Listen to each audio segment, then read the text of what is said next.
All right, so I know people have been asking like what's going on with the 1940 Ford. Everyone's interested in that car. It's really gotten a lot of interest for my channel, if you will. This is a car that I'm keeping, so obviously anything I do with the car, I want to make sure it's right since I plan to own this car for many, many years. So this video that I'm about to show is actually shot yesterday of me getting the car to at least pop, to spark, all that good stuff.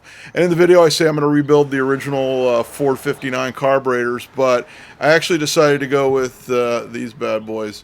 We got some Stromberg 97s that I picked up over at H&H Flathead over in La Crescenta this morning. And the money spent on this is basically the profit I made on the 1963 Pontiac convertible from the last video. If you saw that, I actually sold that car, made some money on it, and what I like to do a lot of times is if I make money on a car is I put the money into another car. So now I've got new carburetors for it, as well as the linkages, and I got it from, this is cool because it's a local business, 15 minutes from my house, H&H Flathead. They have all kinds of stuff for Flathead's performance parts, anything you imagine. Their whole yard is like full of like Flathead stuff. So we're definitely moving ahead on this thing. Also, I picked up a lot of stuff from CW Moss down in Orange County.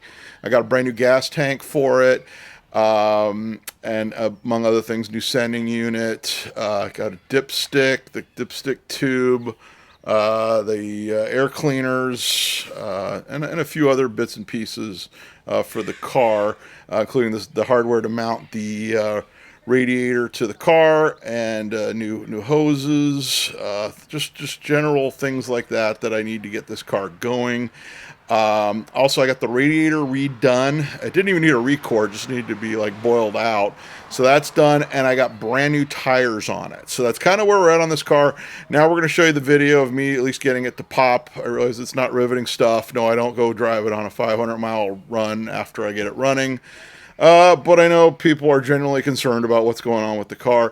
I think what we're going to do is we're going to tow this out to Atomic Auto in Palm Springs, where you saw me and Chuck working on the 1963 Pontiac in the last video, since he has a lift and it'd be a lot easier to do things out there on the car rather than in my driveway. So without further ado, here's the video. Okay, some of the things I've done since the last video. I actually put brand new tires on it, so it's got brand new bias ply, like Firestone, Blackwall tires, like original mold type stuff. I got 4 of them, and of course the backs are taller tires. Pulled the radiator out, got it redone. So I have that. That's actually in the house right now, and just started messing with the spark system. Pulled the cap off. It looks a little burnt there on the button, so I've actually got a new cap. That's actually a Fomoco one. If you look, it's got the Fomoco little oval there. And let's see here, the rotor, I think it's like an original style rotor too. It's a little bit burnt. And then the points definitely look like they need to be filed.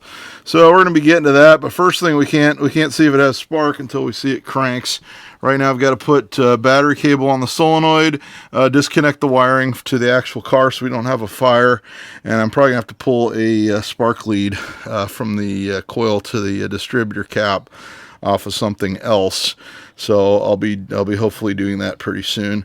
So let's see where this goes and what we can do on this thing today. So some of you people who are anxiously awaiting seeing if we can get this thing going, we'll see if we can get this thing going. That's about all I can really say. Originally, the plan was to have this ready for Grand National Roadster Show, which had been postponed to May, and now it's been canceled altogether this year.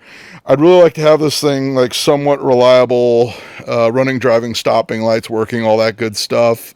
Hopefully by October, because there's the big good guys meet down in Del Mar. So that's kind of my goal right now at this point. Obviously, I've got a lot of time until then, but then I got other projects. Okay, so what I did was, I didn't want to show you the whole thing because I'm not one of those channels that'll show you 20 minutes of hooking up a battery. But I put a new positive cable to the solenoid, jumped the solenoid with the trigger switch, and so we're going to see if this thing will crank right now. Right now the distributor is not hooked up. And then we're gonna do that later, make sure we have spark. But for now, I just want to see if the engine turns with the starter. So let's give that a go. That sounds like positive crankage to me. So now we're going to see what the spark situation is. So I'm going to get a points file. I'm going to file the points on the distributor, and we'll see what we got. Okay, so what I did was I went ahead and filed the points, and then I jumped the wire from the battery to the coil. So we're going to see if we got spark here. Yeah, we definitely got spark there. It doesn't look super awesome, but let's see what we can do with this thing, and maybe we can get it to pop. And we'll kind of go from there. And I've got to tighten down the spark plugs as well because they're kind of just in there hand tight. I'm not going to show you video of that because that gets a little tedious as well. And you'll have to wait and see me do 8 cylinders. And you know how to tighten spark plugs, I'm sure, at home. Okay, so this is what we did here. I went ahead and took the original cap off because the button is like destroyed. I put new cap, new rotor on there. Just left the original points and everything, original wires. I had to run a new wire to the coil because it was missing. And ready to see. I'm just the carbs need to be rebuilt. They are Fusion, but I'm going to pour a little bit of gas down there just to see if it fires. And if it fires, chances are this motor is still good. So we're gonna give that a go right now. Let's go have a look. All right, so a little bit of gas, just a hair,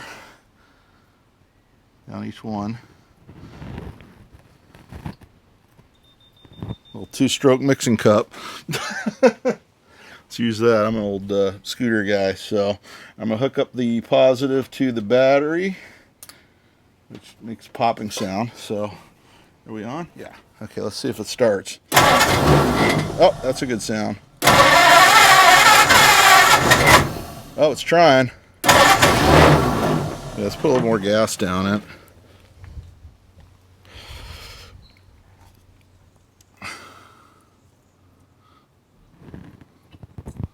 Okay, I don't want to put too much. Oh, we just burned something up. I think the connection's a little bad. Let's start disconnecting some stuff. Okay, well, let's see what happens here. It just made a pop like the solenoid wasn't happy or something. Okay, now we got that. That connection isn't too good to the negative there. I'm gonna have to put a new cable, but I think I'm gonna have to open up. I got a new lead for it, but I think I'm gonna have to open it up. So let's try this.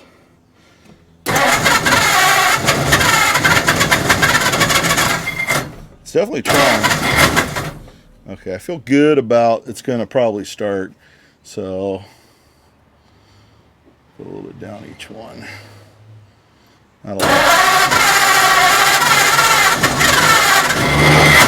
Okay, it's definitely wanting to start. I'm going to have to do the carburetors anyway, so that's probably our next step here. I'll try it one more time just for you guys, but I think the carb's going to have to come off. Well, definitely the carb's going to have to come off anyway, but let's pour a little bit of gas down in there.